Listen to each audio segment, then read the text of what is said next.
கரூர்ல என்ன நடந்ததுன்னு அந்த கரூர் மக்களை கேட்டாலே புட்டு புட்டு புட்டு வைப்பாங்க. ஏன் மேல பழியை தூக்கி போடுறீங்க?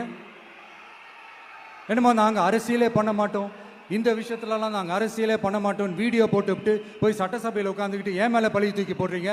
லேட்டாக வந்துட்டாருன்னு போலீஸ் கொடுத்த டைம்ல நாங்க இருந்தேன். நாமக்கல்ல இருந்து கரூர் வர வழியில இருந்த மக்கள் எல்லாரையும் நான் என்ன அம்போன்னு விட்டுட்டு வர சொல்றீங்களா?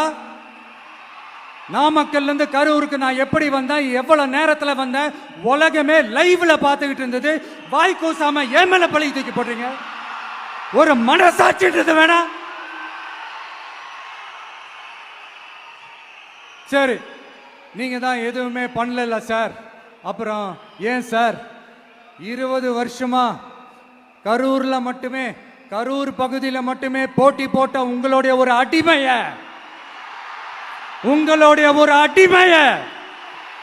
ஏன் கோயம்புத்தூர் வரைக்கும் ஓட வச்சீங்க?